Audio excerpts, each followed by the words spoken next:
On your left, okay, if you are able to see the sea, you can see some examples of this. If you notice, we have plenty of ships here in the area anchored out at sea.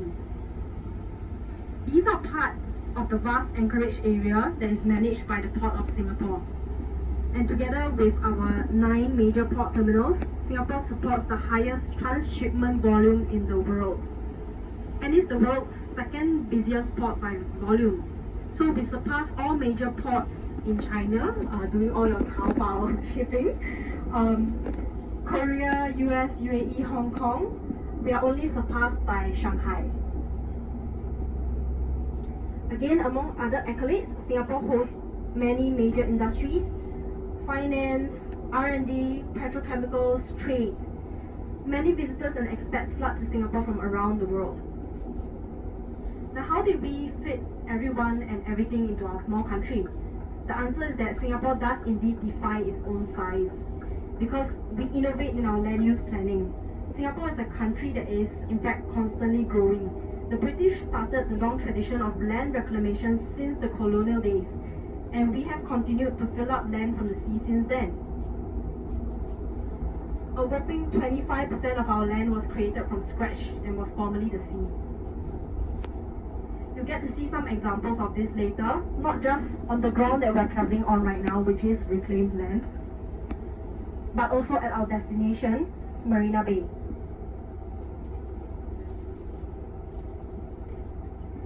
Now, in this land-scarce island, you may wonder, how is it that we live? And the answer is to your right. Do you see those tall public housing? 77% of us live in public housing, 18% in condominiums, less than 5% live in landed properties like you do in your country. And those who do are truly the crazy rich Asians, because the cheapest bungalows start from 5 million. The average condo price is 2 million, and the average public housing flat is 600,000. One marvel about Singapore is that over 90% of us in public housing are owners of our homes. So we do not rent, and we can sell them back to the open market to enjoy the increased values of our flats. The Singapore government is constantly building, and Singapore's population keeps growing. And we keep redesigning the way we live with more innovative designs and facilities, like community pools and stadiums, some of which host world-renowned concerts. Like recently, our national stadium, we hosted Lady Gaga, and people around the region actually flood over to participate in the concerts that they don't have in their home country.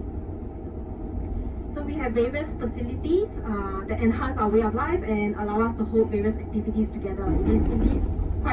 Singapore is indeed quite a nice place to live. The streets outside seem quite empty, like even at the beaches.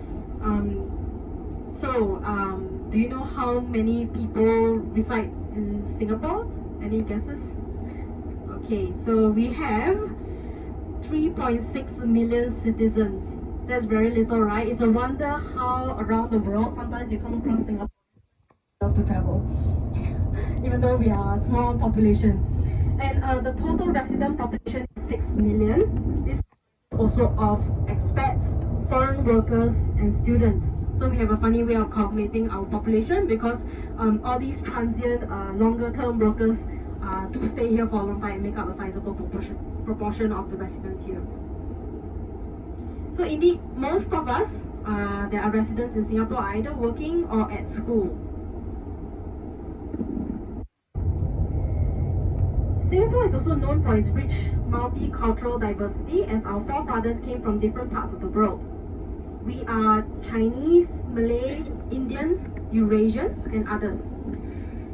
Yet we all speak English language, and we live harmoniously together because we are a practical and sensible people, and this goes back to our early days. Our wisdom has also produced something wonderful. I'm sure many of you would have been told to try our food. You can find some of the best of everything here in Asia, including satay, which is grilled meat over charcoal fire with a sweet peanut sauce. Is really wonderful. We also have foods like nasi lemak, which is coconut rice. It comes with various things like fried chicken, peanuts and all that. Really savory and sweet dish. We also have chicken rice. I'm sure you must have heard of it. It is a very fragrant dish with ginger chicken all, put on top of it. We also have chili crab, which is those really fat Sri Lankan crabs. If you have time, I do encourage you to revisit again just to try that.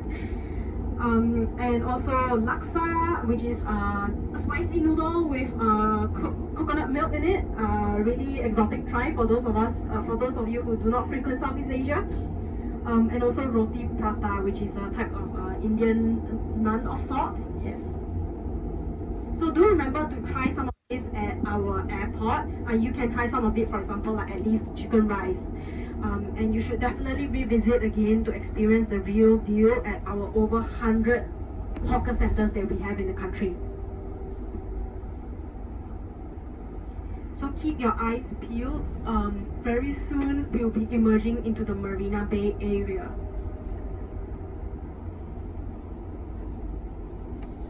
You can get ready your phones too. You can see the skyscrapers appearing. If you want to take a very nice picture, it's from this highway of the Singapore Marina skyline.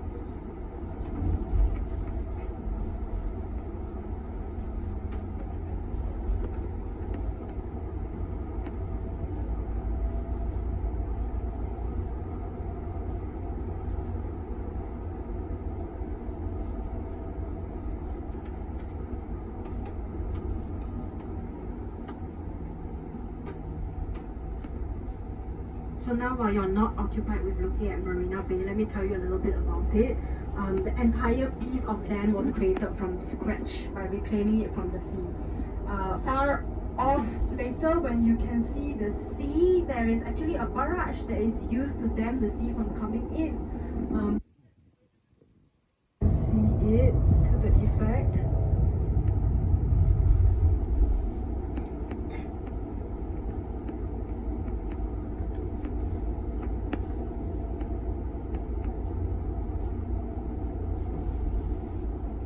Alright, one more thing that will make you know that you're entering the Central Business District here in Singapore is when you have those giant structures up there. If you notice just now saying ERP, that actually manages our traffic during peak hours.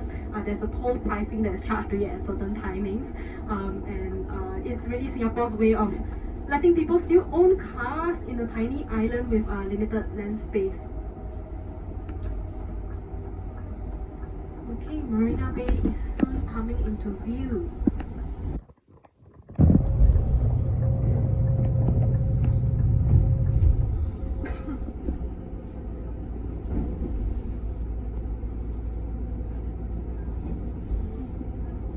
Okay, now we can see it. Again, this entire piece of land was created from scratch by reclaiming it from the sea. So if you came here 30, 40 years ago, this would not have existed. And far off where the sea is over there, in the far end, that is stopping seawater from coming in. So in effect, this whole area is a reservoir created from scratch. It now has fresh water when it was formerly the sea. Overlooking your left, you can also see the Singapore Flyer. It is the largest observation wheel in Asia, standing at 165 meters. With 28 air-conditioned capsules, and it's the best way to catch views of the entire Marina Bay and Central Business District area during sunset. It's possible to have dinner up there, so imagine that for your anniversary. MBS is that structure with the 3 buildings. Later on, I will tell you a little bit more about it. Because right now we are quickly passing by some other areas, like for example, on your left, we are passing by Suntec City. It is a huge development that is really like a city in itself. It is one of Singapore's earliest and most famous convention centers that propelled Singapore into a meetings and conventions hub. So it was here that we hosted the first World Trade Organization Ministers Meeting.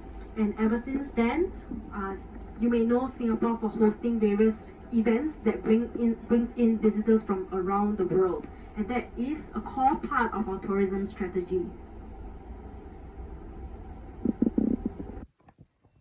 City is also an exciting venue for travel and electronics conventions.